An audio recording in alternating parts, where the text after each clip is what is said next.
Hey, it's Bill, and you're tuned in to the Pennsylvania Rock Show, featuring best unsigned rock and metal that Pennsylvania has to offer, right here on PARockShow.com, MegaRockRadio.net, and 107.1 FM out of St. Louis, Missouri, RoodarooRadio.com, off of the beaches of San Diego, California. In mix area of the state, we have OldiesXL.com out of Philadelphia, Pennsylvania. And we'll get into that in a moment. xrpradio.co.uk in the Highlands of Scotland, and buildascene.com/radio. This is the Pennsylvania Rock Show, episode number 650. And with me tonight is Mick Michaels from Corners of Sanctuary. What's up, Mick? Hey, how you doing, brother? Thanks for having me on. You're welcome. Can you believe that there's an oldies station in Philadelphia that plays my show? That's awesome. Hey, listen, however you can get it out there, right? That's right. Definitely not oldies, though. No. We're on their overnight rotation on Monday, early Monday morning. Okay. That's cool. That's cool. But yeah, Oldies XL. That's our newest station. And if there are any other stations out there interested in airing the Pennsylvania Rock Show, you can email me at bill@buildascene.com. Show is on episode number 650 at this point. Mick has been on a handful of times, a couple times at Christmas time. So let's start there. First of all, you sent me a new track, Christmas. Sorry. It took.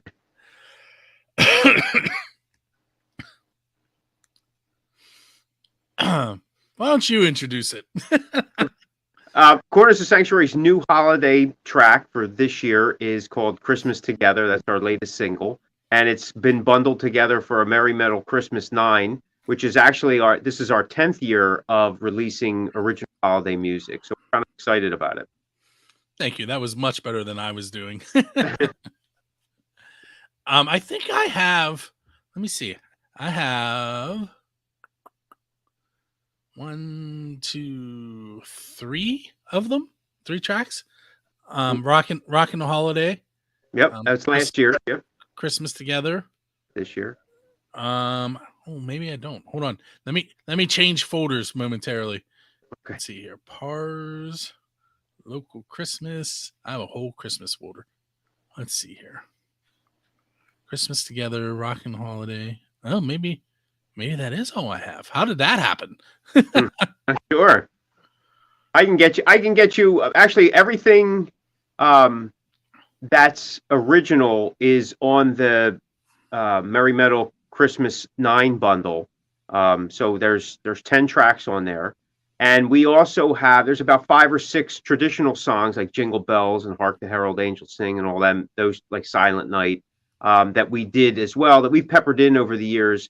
We do a little segment of the original song, and then we add our own embellishments to it, like our own riffing and things of that nature. And we kind of create kind of a mixture of the two, but we keep it kind of in the rock and metal type of thing. And then we were rehashing some of the songs over the years, and we started to add some vocals in, some of the traditional aspect. And then for our parts, we added other lyrics. So next year we may have a little bit more of a combination of both the original and these mixing of songs, kind of bring them back out to light, maybe redo some of them as well. Cool. Something to do. So, and I know I've asked you this, but some people may not listen to that episode that we did about a year ago. What is it about Christmas that draws you to writing new Christmas songs? Well, as you know, just as a non-artist, I've always loved Christmas. People do, right? I just kind of like, they talk about as you become an adult, you lose some of that magic, you stop believing and all. I'm still hoping that maybe some of this is true. So, maybe there is a guy in a red suit somewhere. And it doesn't have to be, that spirit of Santa Claus, the spirit of Christmas. It's something I think that truly does exist. And to me, I've always loved Christmas songs. So it gives me some, and I knew that one day I wanted to write them. just in the bands that I was in over the years, I never had the outlet never was probably lending itself to do so. And this band, over the last 12 years, it was definitely something that everybody was on board about doing, and they enjoy it. And it's a good break from the norm.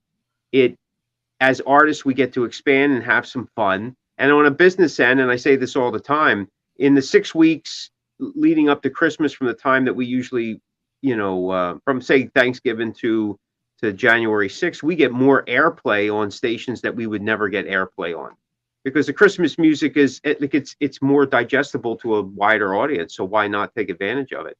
I don't know what the percentage is about turnovers from Christmas music to like in our normal catalog, but every year there's some growth. So it's definitely a plus, and we have a good time with it. We usually do the song in August, so like we're celebrating, like, because we do a little bit of Christmas in July, and then in August we're recording the song, and so it's usually wrapped up by the end of September, and then with the whole package and all ready to go for November. So like the Christmas season always starts a little sooner for me. So it's Christmas every day. You know what I mean? I do. So as I was looking in that folder, I was like, "Oh, I got to play that. I got to play that." All right. So first of all, let me mention that the song you heard before Mick and I came on live was "Black and Gold Christmas" from Chip and the Charge Ups, featuring lots of people from the local scene. Um, I think I think we got to do it. There's an old song called "Sleigh Ride" by the Stevie J Band, who hasn't played in years, but it is a very, very metal Christmas song. And when I say sleigh ride, it's SLAY. I just saw Steve um, about a month ago. He works at a local music store in Stuff Music, and I was picking up microphones and mixers for my daughter's musical. So in Stuff Music, if you're in the area, support them. They're great locally owned music store that supports the arts. They also have their own little next door cafe right next door, which is a little venue where you can live stream your shows. Oh, nice. It's a very, very cool place. Yeah. And if you want to see what that looks like, Google or go to Facebook and look up Black Ridge, and they just did a CD release there. So you can see some footage from there, which is pretty cool. So, Mick, this question I know I've never asked you. And after that, I can't promise that I won't ask you something I haven't already asked. What is the best pizza that you've had because you're a musician? The best pizza that I've had. Well, I don't know. Listen, I have learned that bad pizza is good pizza in a sense, right? When you're hungry, bad pizza is good pizza. And the flavoring of pizza and the level of what you think is good and bad is relative to that area, right? If you have limited options, well, it's, I'll be honest with you, I haven't found many great pizza places while we're on the road. One of the most recently, I discovered a place local to me that I guess had opened up during early COVID somehow, and they managed to stayed open. However, I didn't get to it until earlier this summer, and it's some of the best pizza that I've had, and it's Mama Nona's, it's called. And there's probably a bunch of Mama Nona's all over the U.S., right? And in little, but it's a quaint little place. It's very old school, and I think it's probably one of the best. And they give you free garlic knots, man. It's kind of like, Nice. you go to a place and they give you a little bread or they give you chips. They give you endless garlic knots. By the time the pizza comes out and the other food, you're like shot. The pizza goes home. Yeah, pizza goes home with you. But I mean, like, when we went to Chicago, the times that we went, I know the very first time this band went to Chicago, we were all excited about doing deep dish pizza, and maybe I went to the wrong place. I don't remember where it was, but we were in the center of the city, and it was okay. I wasn't, I figured I'll take the Philly pizza. It's something with the Schuylkill water here. You know what I mean? See, I feel like The only reason I want to go back to Chicago is for the pizza, Oh, because I was there on March 1st, oh, and it was so cold. oh, yeah. Yep, And yep. I was in Chicago. The first time I was in Chicago was in February, and it was just brutal, brutal. well, we went to watch the Penguins play against the Blackhawks in an outdoor game, and it was at Soldier Field, which was cool, Yeah, yeah. but it was so cold. The people beside us got up and left in the first period, left a full beer,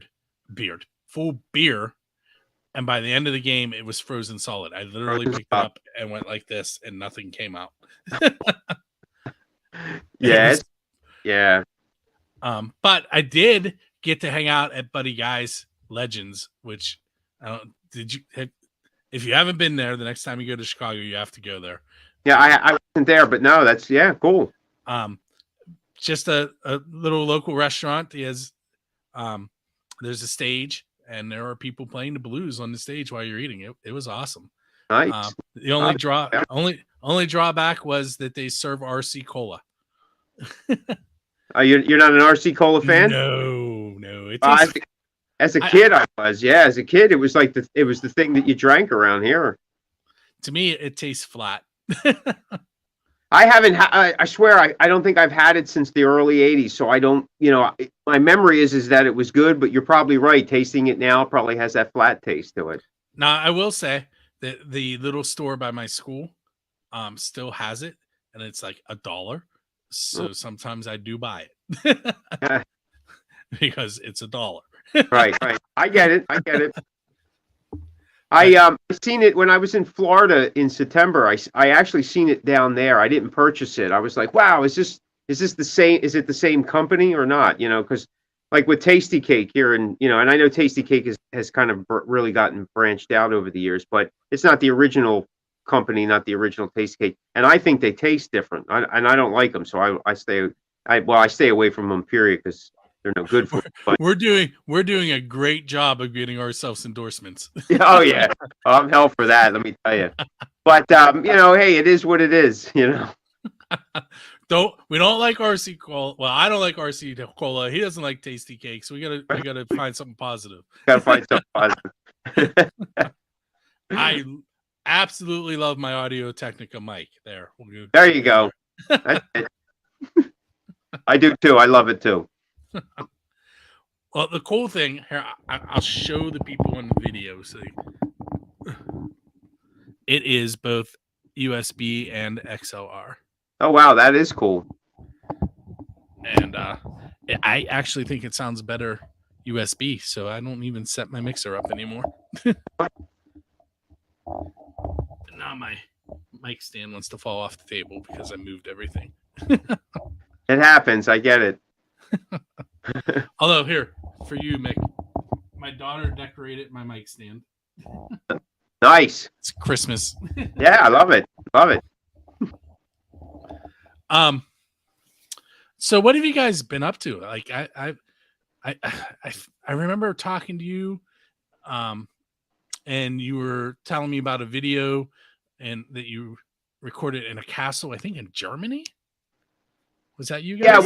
That was a couple years ago. It wasn't a castle. It was where they had the World's Fair in the early 2000s, and it was an abandoned place. Like how like they just build it, and they had places that people could go eat and stuff like that. Stuff for the vendors and monuments and stuff. And then it was just abandoned. So we had played Hanover. Well, the night before we were kind of like staking out the area. We were like, well, we have a window of time that we could possibly shoot a video, and like, why not do it in Germany, right? Even if the video sucked, we could always say, well, we did it in Germany. That in itself should be a selling point. And there was a lot of graffiti all over the place and stuff like that, and it was just the perfect thing. And we were at the time we were promoting our Galloping Hordes album, and we did a video for the single Hail Hail, and it was really fun. And to me it's a great video for a lot of different reasons. One, it brings back a lot of memories. Like I remember us shooting it. It's plain as day. Like now, it's just it's really cool. But it's a good song. It's a good video. It captures some of again. I couldn't read all the graffiti that they wrote, but I was told that it's a lot about the political climate, the younger people, how they feel about the older generation running the company and running the country, and their disdain for it, so to speak. Have you, being a traveling band, look at me throwing in a song there. Where have you guys been at recently that would, that might pique some interest? Well, this, just like everybody else, we're still kind of building back up to what we were pre-COVID. Though the floodgates opened up here in the U.S. for us the beginning of the summer, and we've been trying to take advantage of it. Unfortunately, there's not a lot of venues that, as there were, prior to COVID. And some venues now, like it's time to pay the piper. Some of them are closing now. It's coming around, and it's like it's not over, and that's the unfortunate thing. But we've been trying to stay as busy as we can, play where we can. In October, we went down south and we did a tour there. It was our 4x4 tour. It was pretty cool. We played all new places, new areas. Trying to bring our music to the people, so to speak. And we've been doing. I mean, we've been busy this year. We've been doing a lot of recording. We got stuff already on deck to come out first and second quarter of next year, and then we're trying to finish up our album so it comes out by the end of 2023. And we kick off. Well, our first show, technically, because we're in the studio the rest of this month, and then after the holidays, is in February with Enough's Enough in Jersey, and then we're going to do a couple local spots, and then we're heading back to the UK in April for a 10-day tour, because we started the UK tour in March of 2020, and we had to cut it short. I was going to ask you about this because I remembered. Yeah, they closed the country, so we weren't able to. We had to cancel everything and find a flight back home. So it's to finish what we started tour. It's taken us 3 years to get back, but we're going to do that. And now, is it going to be the same venues, or did you have to book other places? No, yeah, unfortunately some of the venues aren't there anymore. And it's a shame. We were hoping to get back to some of them. A couple of them will be the same, but there's going to be some new venues as well. So we're looking forward to it. Should be exciting. So we've been staying busy. We've been doing the best we can. If I'm going to ask you some odd questions now, you knew those were coming. Yeah, it's good. If you could sit down to dinner with any 4 people from the history of the world, who would you invite to that table? Wow.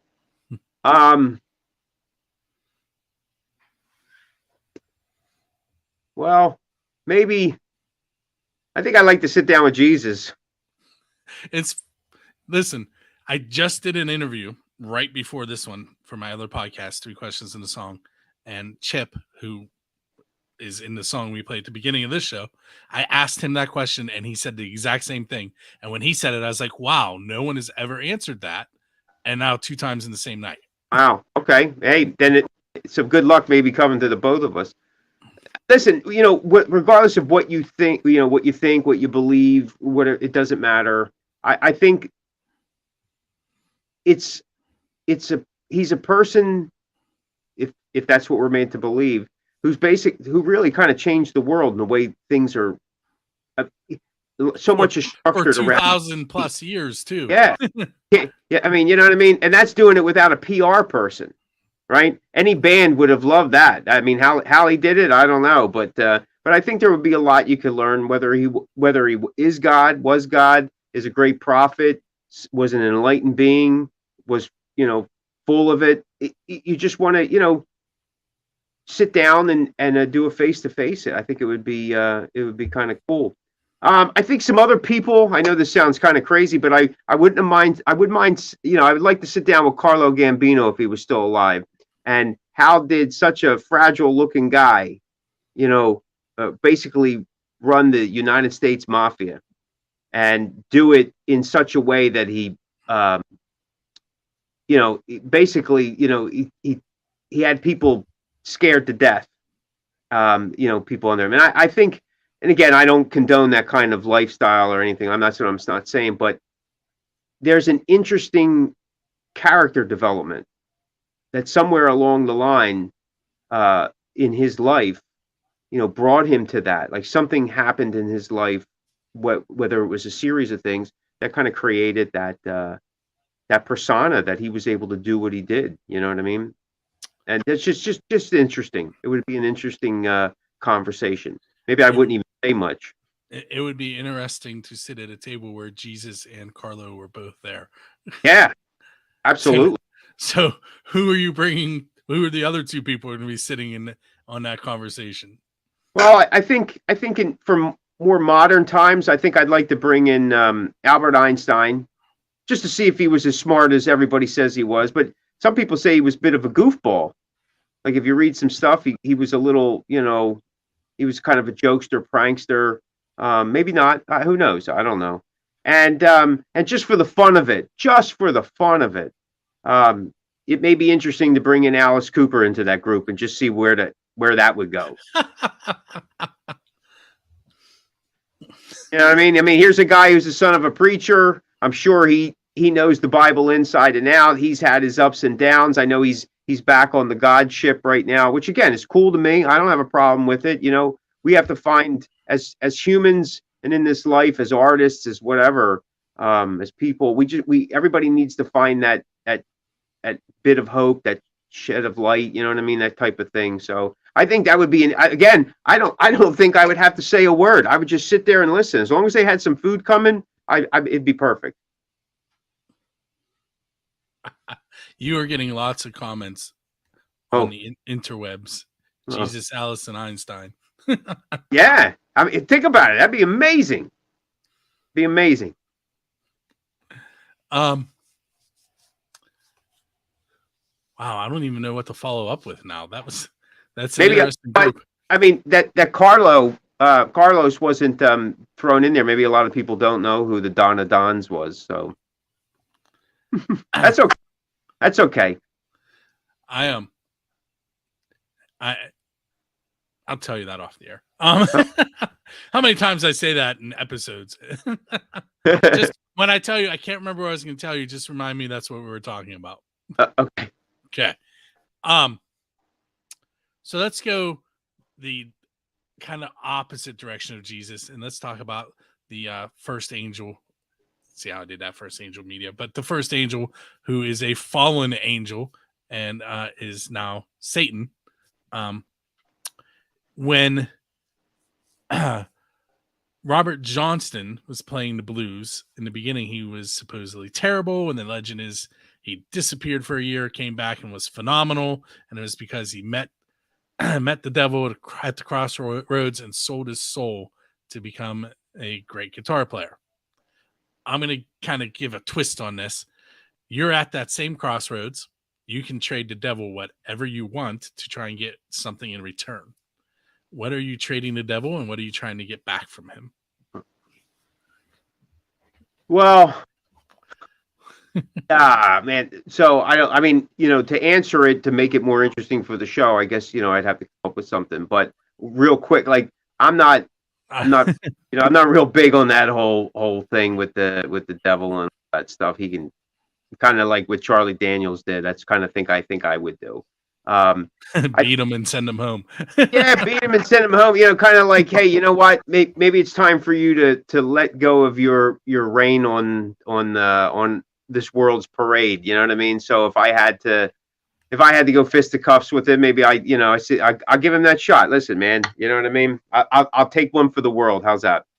If I can take him out, and I've taken some shots over the course of my lifetime, so maybe I can take one or two.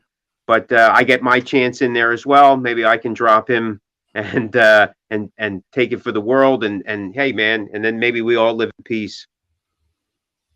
I don't know. Listen, what I mean?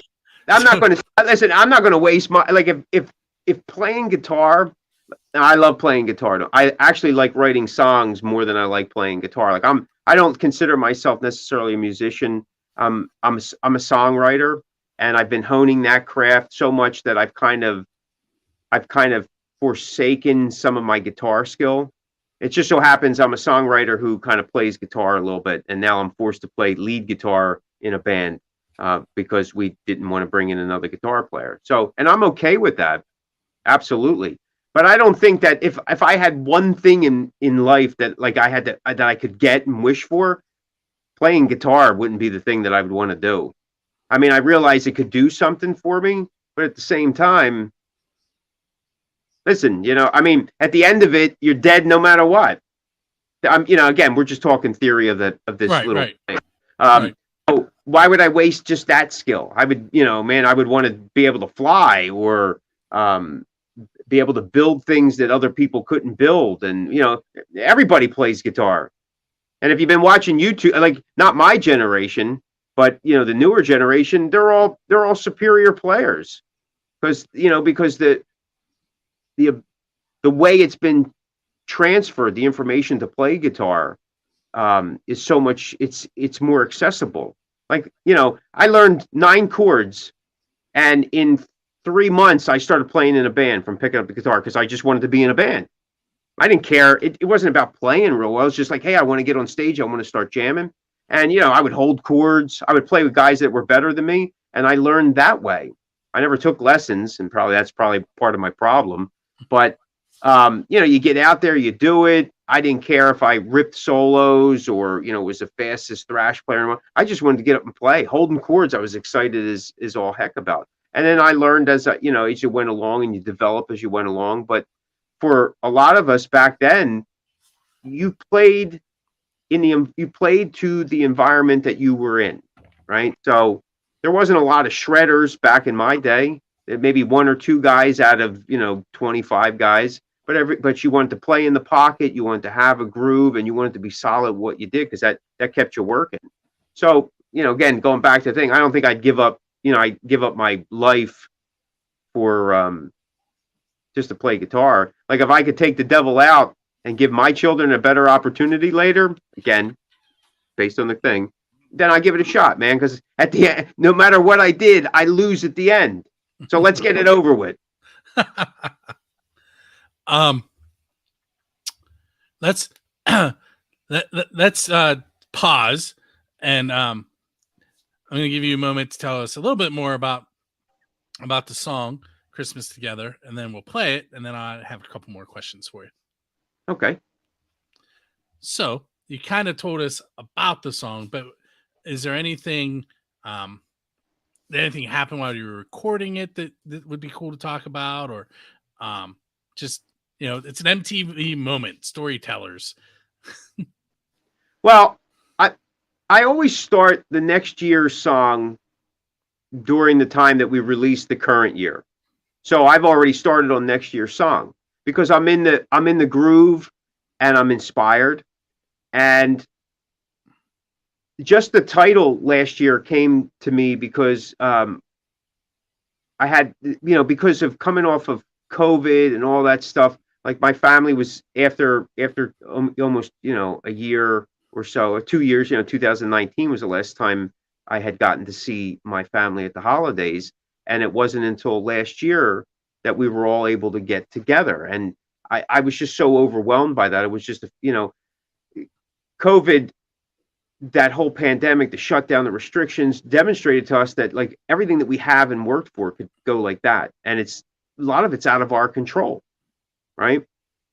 And I was just so excited about, being able to spend Christmas together, literally, that it just a lot of the stuff just started flowing. So I don't know if that's a crazy story or not, but that's kind of because last year, we wanted to do an upbeat song. So we had the Rockin' the Holiday, right? And this just kind of led into that. Like, and originally Christmas Together was supposed to be more of a ballad, but we did record it acoustically, and I was like, I don't know, I think we need to kind of beef it up a little bit. So you throw it's still like a slower tempo song, especially compared to last year's Rockin' Holiday. But I think it came out really well, and I think it expresses the sentiment of the time feeling what I did. And I'm excited about the way, Frank was able to deliver it vocally. I mean, he always does a great job. He gets real excited about doing the holiday songs as well. So recording wise, now listen, we were lucky enough that we had been in the studio a lot this year, so we were kind of in the flow. So nothing crazy or anything like that happened. But for us, every time we get to go in the studio and we get to kind of massage the stuff that we've demoed, that's where for us, like we call, there's that little musical magic that happens because some things take a turn. We've had things that were like mistakes, and we go, wait a minute, keep that because there's something there, and we try to reproduce it, and it never happens the same way. So we actually use the mistake. So there's kind of always that kind of stuff too. So cool. All right. So here's what we're gonna do. We're going to play that song I mentioned earlier, "Sleigh Ride" by the Stevie J Band, and we're gonna follow that with "Christmas Together" by Corners of Sanctuary, and we will two different songs. Yeah, but they're both Christmas, and we They're open both, with a poppy Christmas song, and we're gonna end probably with Santa's Sleigh. Or no, Santa's Hog, which is a Doppler effect song, which is kind of Southern rock, and it's a live song that they recorded on stage. So completely different feel, but all Christmas. All Christmas. There you go. Yep. And I may throw a couple other ones in. Depends on how much time we have. There you go. All right, so we're going to listen to Sleigh Ride and Christmas Together. We'll be right back with Mick. For anybody watching the video, you do not get to hear those songs right now. You have to wait until December 23rd for this episode. But you can always go to all the different artists' websites and track down the songs that I've mentioned. And those of you watching the video down below I have scrolling Corners of Sanctuary's Facebook page, which is Corners of Sanctuary, their website, cornersofsanctuary.com, and then their page on RFL Records as well. So if you Google Corners of Sanctuary, all kinds of stuff show up. And my phone responded to that when I said Google it. All right, so let's come in as if we just listened to that. Okay. And maybe 2 or 3 more questions, and then we'll be done. Cool. Hey, so you heard the Stevie J Band song "Sleigh Ride," and then you heard Corner of Sanctuary. I may need to start that over. Okay.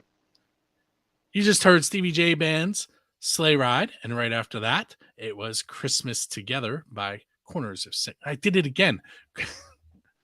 Not Corners. What am I doing? It's Corners with an S. Yeah, it is. What am I? The word Christmas is on the screen above our head, and it's throwing me off because I keep reading it. Okay, I got you. I see it. Yeah. Let me try it again. That was Stevie J Band's song "Sleigh Ride," and right after that, you heard "Christmas Together" by Corners of Sanctuary. With me tonight is Mick Michaels, and I have a few more questions for him. Let's go with if you could play any non-standard venue, where would it be? And by that, Kiss, which we have talked about before, has played in Australia in a bay to great white sharks, and Metallica has played in Antarctica, and the Foo Fighters have played on the roof of a skyscraper. Where would you want to play that isn't normal? I think playing at an airport would be cool on the runway. Maybe with like on the wings, we could actually set up. That would be kind of cool. We definitely would need in-ear monitors, but we could put the drums up top, and then we can put me and James on either wing, and Frankie could be up there near the cockpit. That would be pretty cool. That is not what I expected, which is what I'm looking for. Yeah. That sounds like your next video. It may be, yeah. But with the new restrictions since 9/11, you can't get near that stuff. It's But nowadays, listen, a lot of people green screen stuff, so who knows? You never know. You never know. You may have to find a Learjet that someone owns and Yeah, you go to that, private airport. like one of those graveyards or something. Oh, that's even better. Yeah, you could probably get away with that. That would be cool. But again, you're not in the airport. That the airport with stuff flying around and the little fire trucks and the baggage guys, that would be cool. See, now I think you need to do both and then piece it together in post. Together, yeah, that's a good idea. Well, but I definitely credit you in that if we ever get that done. I'll take it.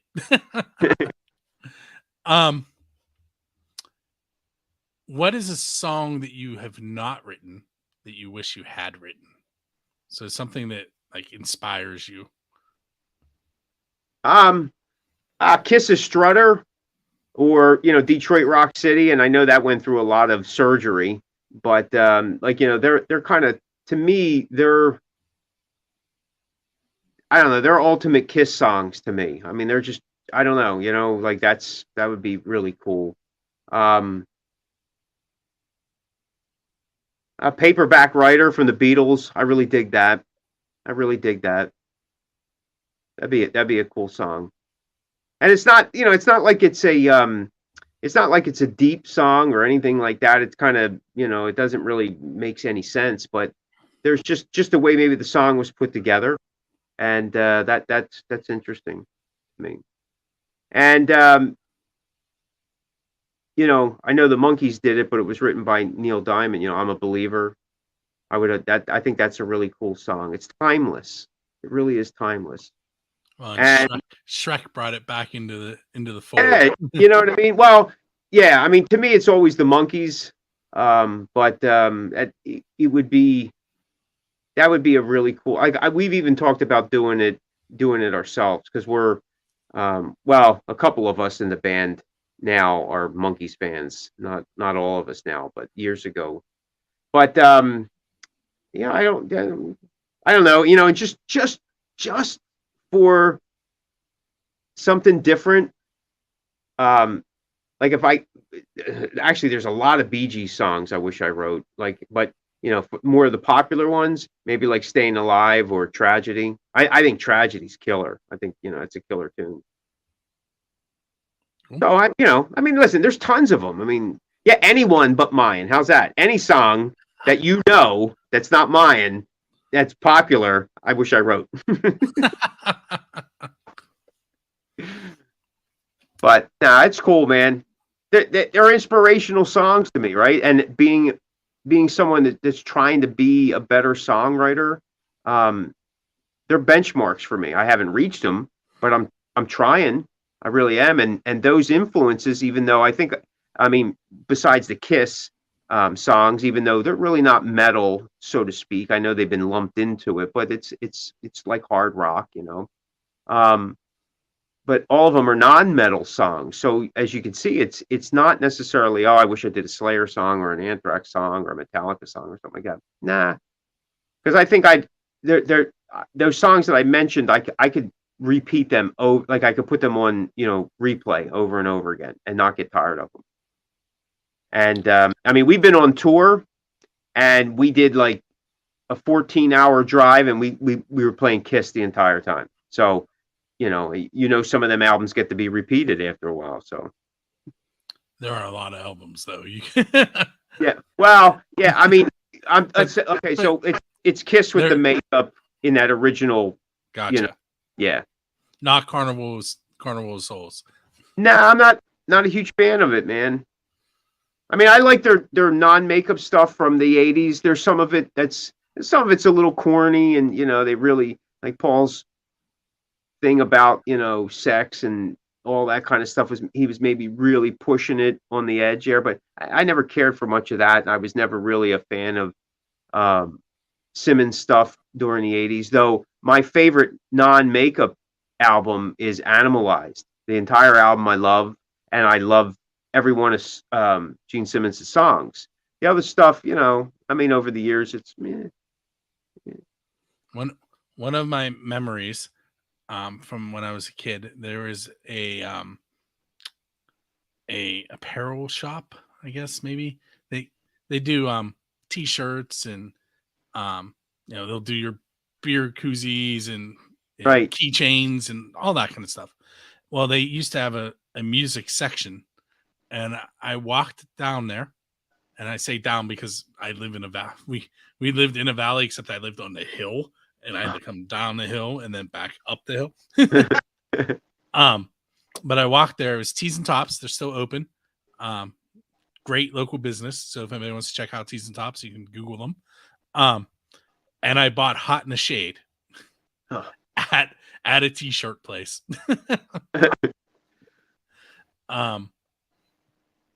Again, not their best album, but I still listen to it occasionally. Not that one in particular, because that was a cassette. But right. Yeah. Well, that's the thing with being a Kiss fan, right? Like, it's kind of like you love them, you hate them, but you listen to we'll complain about it, but we'll still listen to it. It's kind of like being a Star Wars fan. Everybody's complaining about, the new Star Wars stuff, but everybody, including myself, we continue to watch it because it's that love, hate, support thing. Like, if you don't, then you're not helping the cause. But that gives us the right to complain about it. So your Star Wars metaphor there brings another story. I watched The Force Awakens, which was released in December, at a drive-in. Oh, wow. That's cool. So, that's different. How many people can say they watched a movie in December in a drive-in? Yeah, in a drive-in. That's awesome. Man, and my son watched it with me, and I had to rewatch it later because he kept going, "Who's that? Who's that? Who's that?" And I'm going, I don't know. Yeah, I hear you. But I like The Force Awakens. I like the whole nostalgic thing that they did. It's, maybe if they continued that route, everybody would have been happier, but who knows? Whatever. Listen, the cool thing about Star Wars and Marvel is that my son will sit down, and my daughters sometimes will sit down and watch them with me. Yeah, so, mine too. I agree. But hey, last question, and it comes from something you said. Okay. And I asked this to Chip too. Metallica just released a brand new song. What are your thoughts on it? I like it. I really do. I think it's got punch. It's got intensity. I like his vocal delivery for sure. I know some people were complaining about it and they didn't like what he did on the lead and on. And I get that. There is something kind of weird about it. It almost seems like me trying to play it.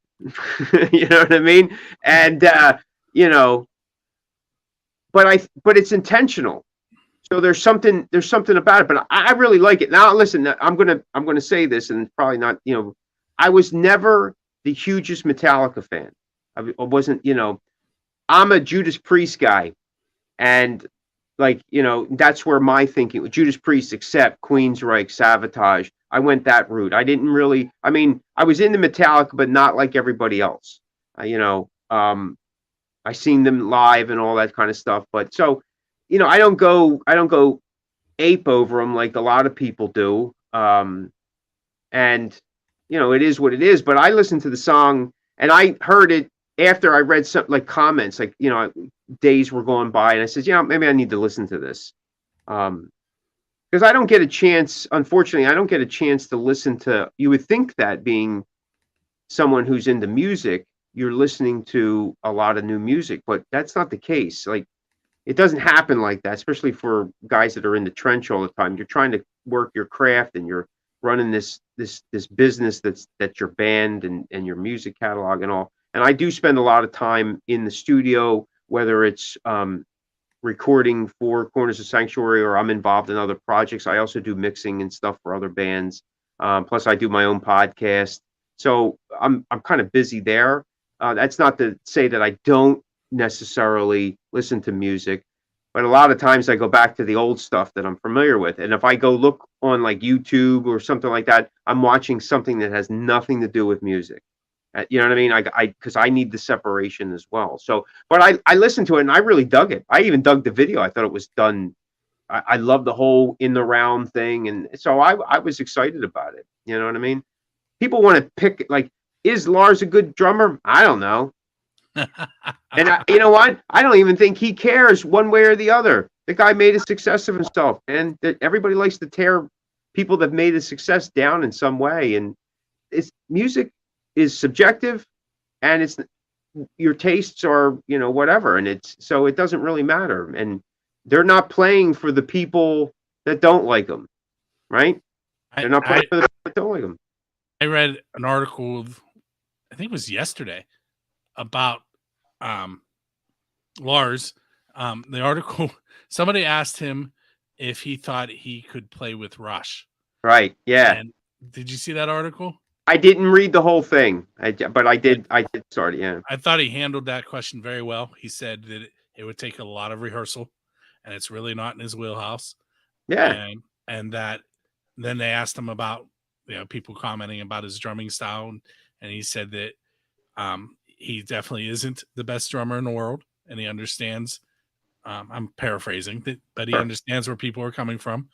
But he knows that on the face of this earth right now, there isn't anyone else that can sit behind James and be in the pocket where James needs him to be. I agree wholeheartedly. Right? I mean, people want to diminish what he did or what other artists did, and he was the one that did it, and at the time, and if you remember back then, I mean, everybody thought he was the greatest thing, when Injustice for All came out and when the Black Album came out, people were like, man, these are the top, top of the crop here. So, and then it's over time as people start to dissect because they got nothing better to do, they have something to say, but, I think people are still PO'd at him about the whole Napster thing, Listen, back when all that was happening, I really didn't have to download music because I was still doing this kind of stuff.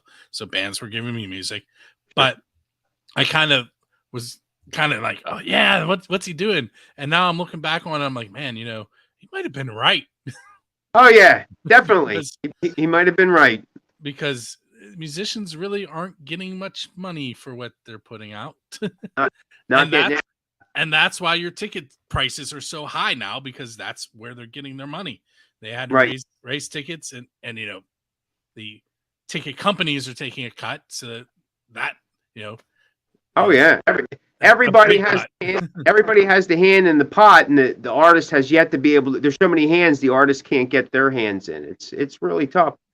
Listen, one of the only things that indie bands can do, in my opinion, is seeing how things like social media is cool, but it's become such a crutch that nothing's happening, right? It's oversaturated. 100,000 downloads daily. That means it's 1 million every 10 days or more. And it's not even 80% of it from people that don't even really want to be working artists. They're just experimenting. They're having fun, or they just want to release something that's a hobby, whatever. Record companies execs are complaining that indie artists, in the trench artists, are diminishing streaming sales or whatever they call it, Spotify sales and stuff, because they're taking a share away from the main artists, the bigger artists. Well, the bigger artists like Metallica, Taylor Swift, all those guys, they made their money, right? I mean, all the old hats made their money back in the day when you could actually make money. And for the rest of us, it's just, I think that the key now is social media is not a good measure of, hey, am I popular or not? Facebook famous is not that good to have, actually. It doesn't really do you any good. The best thing for me that I've seen, and for our band, is you get up and you get into your van and you start traveling, and you bring the music to the people, because then you can sell tangible merchandise. People take something home, you get something in return. It helps you get to the next city, the next town, set up the next tour. You play in front of people, you connect with people, you look at them, you talk to them, you shake their hand. You can't do any of that on social media. I mean, social media is a plus, but people have made it the end all be all now of being an artist or being in business or whatever, being a writer or a photographer or whatever. But statistics show that most people there's no, like, that, whatever call to action you have, most people don't take advantage of it. You can't even get people to do likes anymore. because it takes that much to move the mouse and go. Something else that you said that we need to make note of. Oh boy. No, real quick.